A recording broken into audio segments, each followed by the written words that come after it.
तो दोस्तों यूएस और ईरान की जो वॉर है उसमें कोई सॉल्यूशन निकलते हुए अभी भी नजर नहीं आ रहा है। लगभग 2.5 महीने हो चुके हैं अब इस वॉर को चलते हुए, जिसमें स्ट्रेट ऑफ हॉर्मोस बंद है। कहने को सीज फायर हो रखी है अभी, लेकिन स्ट्रेट ऑफ हॉर्मोस जब तक बंद है तब तक कोई भी सॉल्यूशन नहीं माना जा सकता है। अब दोनों ही कंट्रीज यूएस और ईरान जो है वो स्ट्रेट ऑफ हॉर्मोस को क्लेम कर रही है कि भाई हम चला रहे हैं, हमने ब्लॉकेड लगाया हुआ है।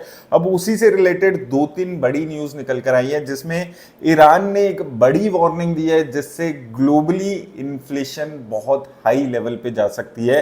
तो उस पर बात करेंगे सबसे पहले क्या यहां पर चल रहा है, उसके बाद मार्केट की डिटेल्स में बात करेंगे और कल मार्केट में कैसे सिनेरियो बनते हुए नजर आ रहे हैं उस पर भी बात करेंगे। तो देखिए अभी जो 2-3 लेटेस्ट न्यूज है ईरान की तरफ से वो यहां पर निकल कर आ रही है, जिसमें पहली तो ये है कि ईरान ने ऑयल जो भी वहां से ऑयल टैंकर्स गुजरेंगे उन पे सख्त वार्निंग दी है कि यहाँ से कोई भी जो टैंकर्स हैं वो यहाँ पर नहीं निकलेंगे। लेकिन उससे बड़ी बात जो अभी ईरान ने वार्निंग दी है वो उसकी बात करें अगर, तो यहाँ पर अगर आप देखेंगे ईरान ने फुल सॉवरेन कंट्रोल 7 जो अंडर सी इंटरनेट केबल्स पास हो रही है स्ट्रेट ऑफ हॉर्मोस के थ्रू, उस पे पूरा अपना जो अथॉरिटी है उसको क्लेम किया है, जिसमें वो अगर यहाँ से किसी भी फॉरेन फर्म्स को कुछ भी चाहिए तो परमिट, ट्रांसिट फीस और ऑपरेट अंडर ईरानियन लॉ ये सब यहाँ पर करने वाला है। कि जो ये केबल्स हैं ये 15 से 20% ग्लोबल इंटरनेट और फाइनेंशियल डेटा ट्रैफिक यहाँ से क्लेम चलती है, जिसमें यूरोप, गल्फ और एशिया कि यहाँ पर सारी चीजें कवर होती हैं। तो cable management and maintenance will be exclusively assigned to Iranian companies under the proposal.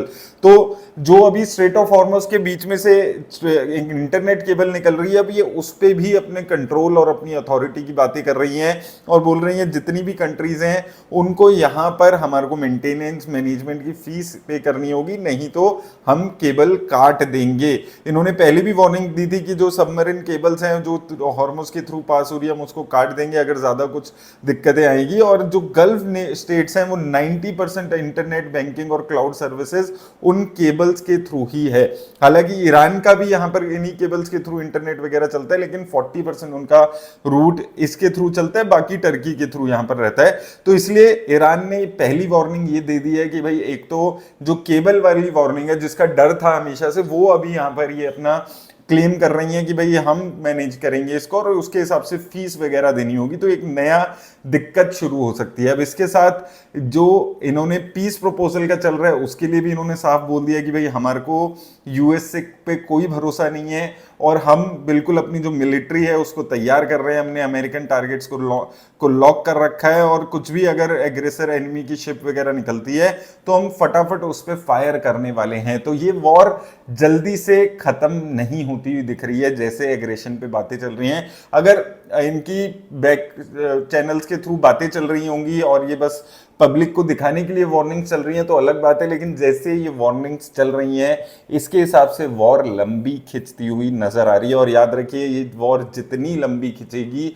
Long term में उतना ही नुकसान हो सकता है। $95 के आसपास क्रूड ऑयल चल रहा है लगातार 1.5-2 महीने। अब $95 का मतलब क्या है, वॉर शुरू होने से पहले लगभग $60 के आसपास था, तो लगभग 50% ऊपर चल रहा है जितने नॉर्मल प्राइसेस पे क्रूड ऑयल चला करता है।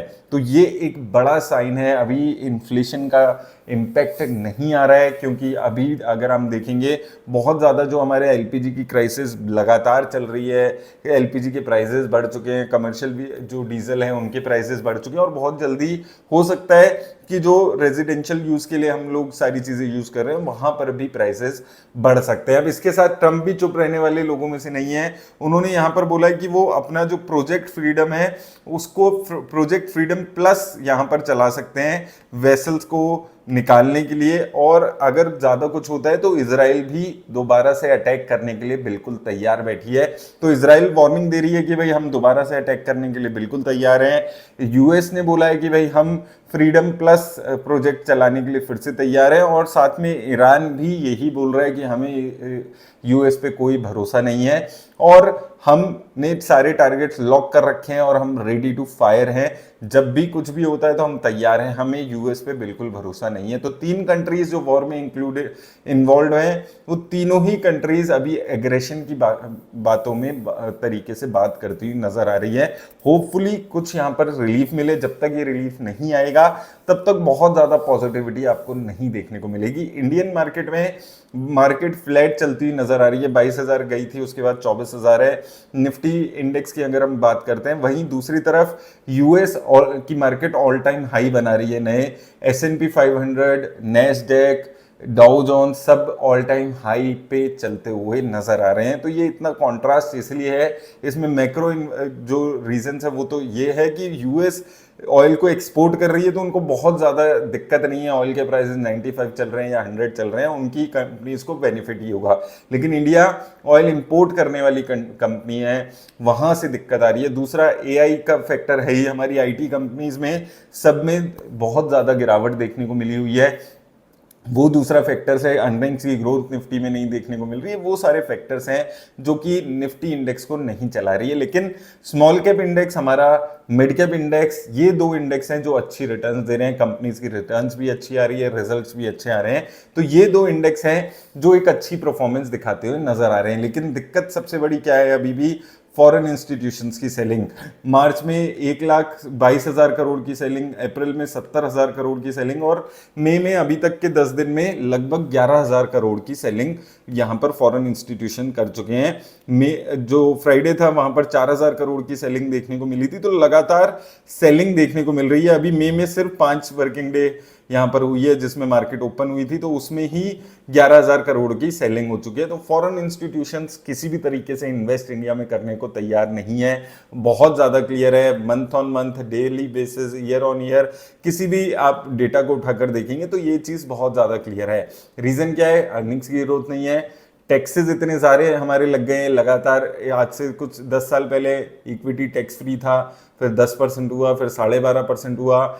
जो शॉर्ट टर्म था वो भी 15% से बढ़ के 20% हो गया है। जो डेट है उस पर भी हमारी टैक्सेशन बढ़ गई है। पहले इंडेक्सेशन का बेनिफिट मिलता था, अब नहीं मिलता है। तो ये सारी रीजंस हैं जिसकी वजह से फॉरेन इंस्टीट्यूशंस बिल्कुल भी इंटरेस्टेड हमारी यहाँ पर नहीं है। और जब यूएस में ही इतनी ज़बरदस्त रिटर्न्स मिल रही है, यूएस में नैस्डैक 40-50% की रिटर्न एक साल में दे रहा है, उनका S&P 500 20-22% की रिटर्न दे रहा है, तो कहीं और इन्वेस्ट करने की ज़रूरत नहीं है। इसके अलावा जापान की मार्केट में तेज़ी है, कोरिया की मार्केट में तेजी है, चाइना की मार्केट में तेजी है। तो सारी मार्केट्स में तेजी देखने को मिल रही है इंडियन मार्केट को छोड़ के।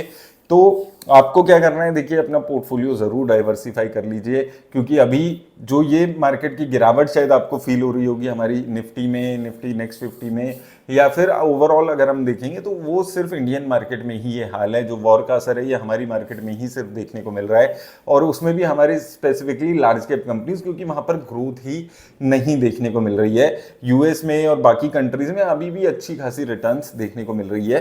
तो थोड़ा सा डाइवर्सिफाई करिए, स्मॉल कैप मिड कैप पे, जैसे हम हमेशा से बात करते हुए आए हैं, स्मॉल कैप और मिड कैप पे फोकस रख के चलिए। यहाँ पर रिटर्न्स देखने को ज्यादा मिलने वाली है, और आने वाले टाइम में भी जैसे हाल हमारी लार्ज कैप कंपनीज का रहा है, जैसी रिटर्न्स रही हैं, वहां से अभी ऐसे लगता है कि अगर इंडिया में रिटर्न्स आपको लॉन्ग टर्म में बनेगी तो शायद स्मॉल कैप और मिड कैप कंपनीज में ही बनने वाली है। तो अगर आप इन्वेस्ट कर रहे हैं तो small cap mid cap mutual funds को अपने पोर्टफोलियो का हिस्सा जरूर बनाइएगा, वहां से अच्छी रिटर्न शायद आपको देखने को मिले। लेकिन मिड कैप स्मॉल कैप में एक चीज हमेशा याद रखिएगा कि जो जर्नी है वो स्मूथ वन साइडेड नहीं होगी, बहुत ज्यादा वॉलेटिलिटी होगी, और वो सारी चीजों का आपको फेस करना होगा। तो उसके हिसाब से अपनी इन्वेस्टमेंट के बारे में सोचिएगा। तो उम्मीद है आपको हेल्प मिलेगी इस वीडियो से। धन्यवाद दोस्तों।